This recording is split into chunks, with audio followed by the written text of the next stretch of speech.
Okay, no problem. No, we are on time, sir.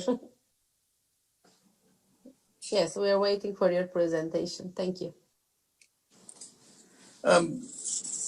Mediation is a voluntary process considered to be a modern and most human method of dispute resolution outside of the court system.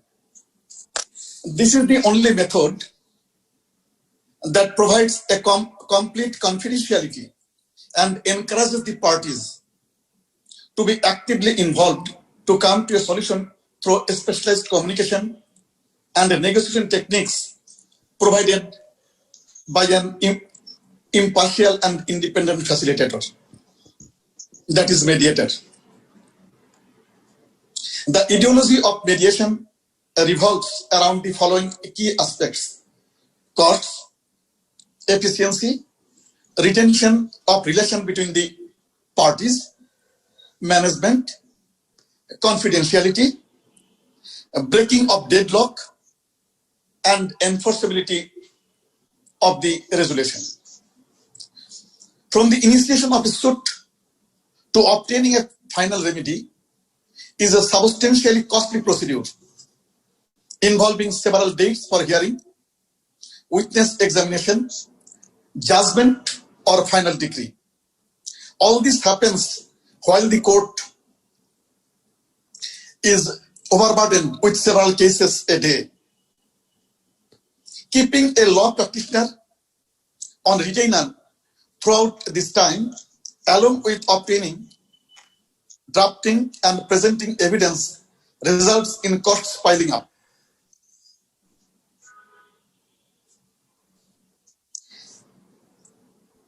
After a preliminary meeting with the parties, the mediator can sketch up a timeline and follow it to make adjustments as per the needs of the parties and as per their agreement.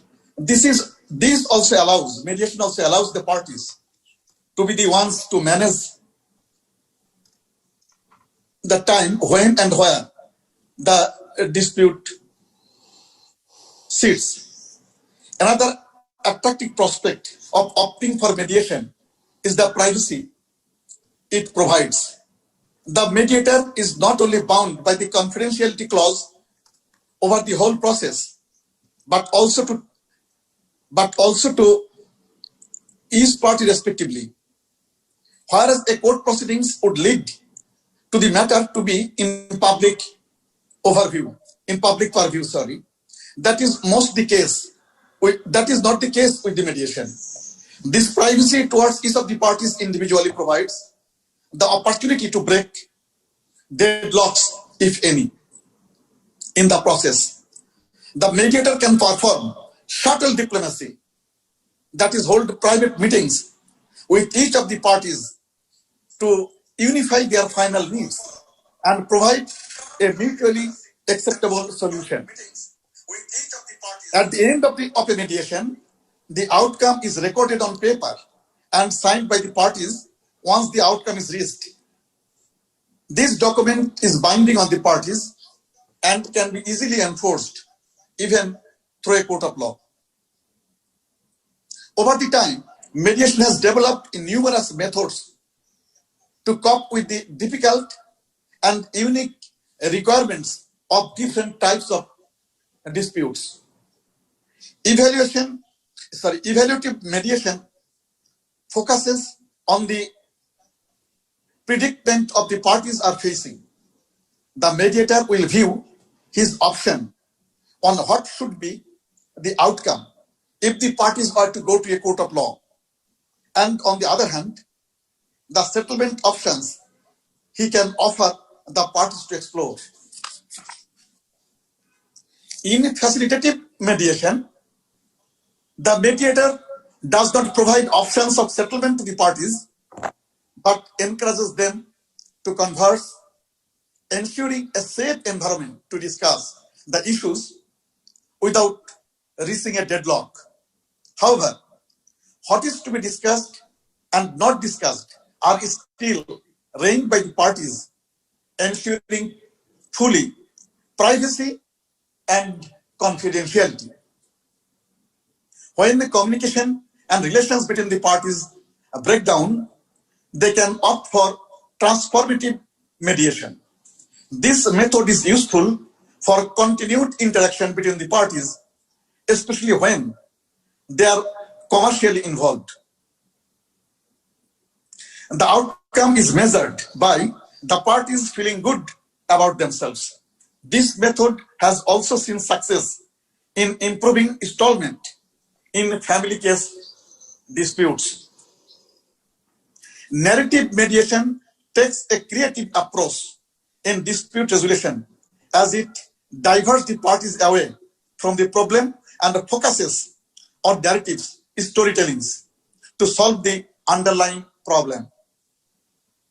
This method is mostly used when relations between the parties reach a boiling point where usual communicative methods seems to be ineffective. In this case, the narrative is used to help parties understand human reaction and behavior towards certain situations and encourages empathy around the table. A very recently popular and former method of mediation is mediation with arbitration. In Bangladesh, there are numerous commercial contracts. This is especially the Public Works Department of the Government of Bangladesh, where you see the contract documents provides dispute resolution mechanism.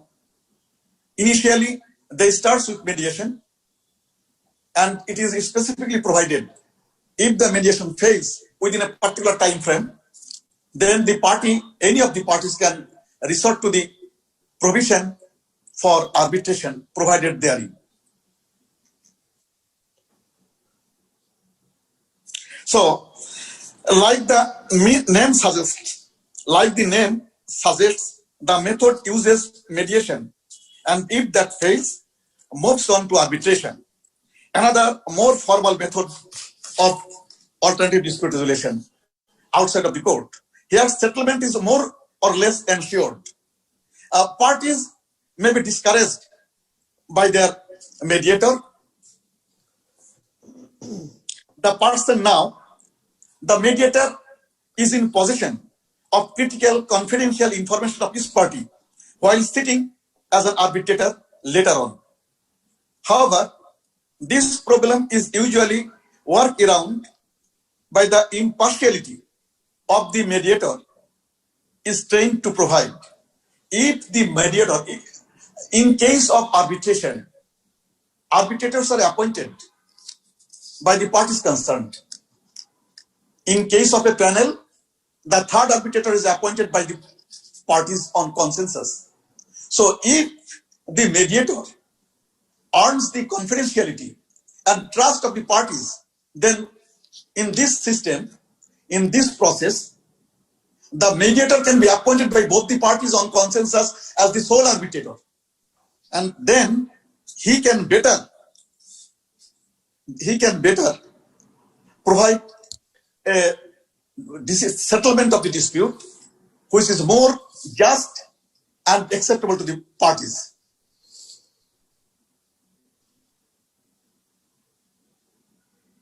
Now the question is, mediation being a very viable alternative for court settlement, and when the court system in Bangladesh is overburdened with millions of cases, now what is the acceptability and popularity of mediation in Bangladesh? Bangladesh, a country with significant case backlogs in the legal system. The number currently stands more than 35 lakhs case backlogs, and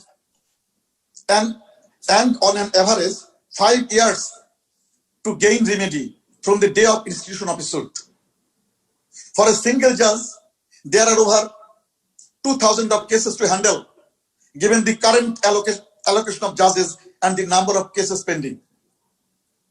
With these figures only to go up, one might wonder why the general population do not opt out for the out of court settlement. Bangladesh faces a unique roadblock to the path of secure and widely used alternative dispute resolution, that is mediation. The Code of Civil Procedure of Bangladesh in section 89A sets out all the statutes in relation to mediation. Here, the court is given the discretion to mediate itself if it thinks fit, or ask the parties or their representatives to mediate through a list of mediators prepared by the district judge in consultation with the president of the district bar association. Also, either of the two ways will come to effect once the parties involved write an application to the effect that they are interested to mediate the dispute or the case. Here, the freedom is offered by mediation is upheld as the parties are at liberty to select the procedure to be followed. The fees of the mediators and the mediator itself. Here also the mediator must give importance to the confidentiality and privacy of the mediation. However, if the court mediates, if the judge himself mediates, it shall decide the procedure and there is no fee. The judge will not get any fee. After the aforementioned formalities, the parties are given 10 days to inform the court if they decided for mediation, failing which the whole process is cancelled and the court resumes trial of the case. However, if mediation is decided, the court allows 60 days time for settlement to be reached, which can be extended by another 30 days by the court's own motion or on an application by the parties. Once a settlement is reached, the mediator, through the pleaders, will submit a report of the settlement to the court without violating the confidentiality of the parties. The settlement will be reduced to writing, signed by the parties as executants, the pleaders and the mediator as witness, and the court will pass an order or decree solidifying the settlement arrived at by the mediation. If the mediation fails, the suit is picked up from the stage where it was left. When the court mediates, a failure to reach an agreement leads to a different branch, to different court, to resume trial of the suit.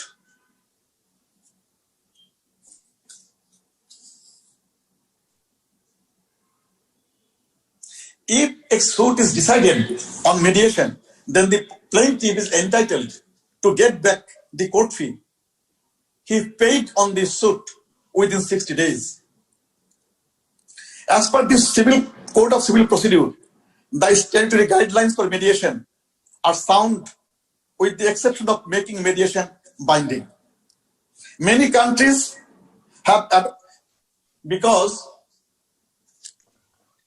in Bangladesh, there is no provision that the parties before coming to a court must compulsorily go through a process for mediation. Many countries have adopted mediation as the first resort of trying to settle the dispute before coming to a formal court. And failure to do so would attract cost penalties. This method has seen mediation gained popularity in those countries. Another point to note would be the lack of mentioning a qualified mediator to facilitate the process. As per the civil court procedure, mediators can be only retired district judges or a neutral law practitioner. However, with various trainings a mediator needs to undertake, which are now available, a sound facilitation is impossible without training. So, the retired district judges and the lawyers who have been made eligible to be mediators they must compulsorily should go through an appropriate training process. This has to do with Bangladesh's lack of qualified and trained mediators, leaving a little option. As per the Austrian Adalat Ain 2003, a different provisions are laid out for mediation in case of disputes arising on behalf of the financial institutions. As per section 22 of the law, after the defendant submits their written statement, the court can invoke section 24 of the law and invite the parties to mediate. As per the law, the mediator can be a retired judge, a neutral third party, or a retired financial institution employee, or anyone who is qualified. There is, however, an exception that anyone working for the Bangladesh government is prohibited to be a mediator. Also, it is encouraged that the rules for mediation, the fees of the mediator should be discussed and arranged by the parties only. Like the provisions set out in CPC, if a settlement is reached in through mediation, the pleaders will submit a report for settlement to the Adalat court without violating the confidentiality of the parties. The agreement of the parties will be reduced to writing, signed by the parties and executants, the pleaders, and the mediators as witnesses, and the court shall pass an order or decree on the basis of the outcome of the mediation process. Once the court directs the parties for mediation, the parties get 60 days time for the process, which would be extended through application from either party by another 30 days. Also, once an agreement to mediation is reached, the court will provide the parties with 10 days to select a mediator. Failing which, the court shall appoint a mediator. Subsection 8 ensures that confidentiality is to be maintained throughout the process and is of utmost importance. Any material or evidence arising out of the process cannot be used in any subsequent legal proceedings. Same as the provision laid out in the Code of Civil Procedure. Once a settlement is reached, the court will refund the fees paid in relation to the suit, irrespective of the Court Fees Act 1870. Now, there is a problem with section 22 of the Austrian Adalat Ain, which mentions that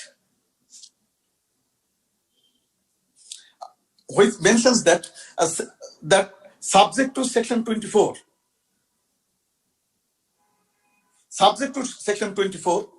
a court Austrian Adalat can proceed with mediation. Then what is that? Since after 210, before the mediation can begin, the boards of directors of the financial institution has to present a written resolution authorizing an officer to participate in the process. There was an amendment in the Austrian Act in 2010, and the section 24 was amended. Section 24 provides every board of directors of a financial institution or bank, they will, by adopting a resolution, authorize a person who will be appointed in the court to participate in the mediation process on behalf of the financial institution. And unless that appointment is made, the court cannot proceed with mediation. So far, the appointment of this representation is concerned, we know about a couple of banks only. Only a couple of banks have made this appointment through resolution. But other institutions, about hundreds, they are yet to make such appointment. This is a real obstacle in the way of settlement of Austrian cases through mediation. This inaction of the financial institutions has made the mediation process in Austrian cases totally inoperative. There are literally no success stories of settlement of orphan cases through mediation due to unwillingness of the financial institutions. As per section 25, if the claim is worth above 5 crore taka, the managing director of the financial institution has to be empowered to handle the claim. The Orthin Adalat Ain sets out excellent provisions to encourage financial institutions to conduct mediation. However, the process is still not mandatory, and due to aforesaid reasons, it is a standstill at the moment. In fact, the courts could not dispose of a single Orthin case on the basis of mediation till to date. The Family Court Ordinance 1985 was the first law to promote mediation in Bangladesh. There are two options of mediation as per the ordinance. The first, at the pre-trial stage, when the court scrutinizes the plaint, the written statement and documents submitted by the parties. At this point, the court ascertains the issues as to be dealt with and attempts reconciliation or compromise between the parties. The second stage is pre-judgment stage, where the same is attempted before a judgment is pronounced. If a compromise or a settlement is reached, a decree is set out in that manner. Excuse me, sir. I know there is a lot to tell about it, but we have the last 2 minutes. If possible, can you summarize it, please? Can you summarize it? Thank you. Okay. I'm sorry. About 40% of cases of family courts, mediation has been a success. So in Bangladesh, pending case mediation processes, the only success story is the family courts, and about 40% of cases is being disposed of through mediation process.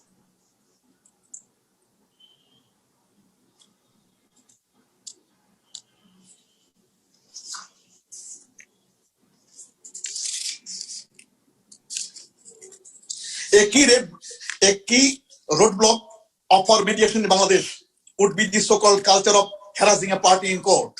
This practice is old and very much alive. It is also supported by a class of lawyers, as they are not bound to follow any pre-action protocol or conduct like other jurisdictions. Lawyers therefore have no hurry to get a dispute settled. Mediation is therefore not a friendly tool for some of the lawyers. This, along with the lack of knowledge in relation to mediation, results in the parties never being informed about the process by the legal representatives in the first place. In a nutshell, the road to mediation for Bangladesh is being blocked by lack of properly enforcing and mandating mediation, proper training and education of lawyers, and old cultural thought process, and lack of infrastructure. But given the pace of modernization brought it by the internet, the process is anticipated to catch on. The Bangladesh needs to make a legislation for settlement of disputes, not cases, through mediation.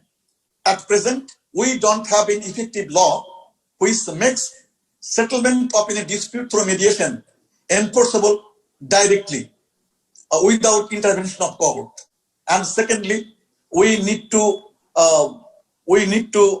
encourage our lawyers, a class of lawyers who thinks mediation will impact negatively on their profession.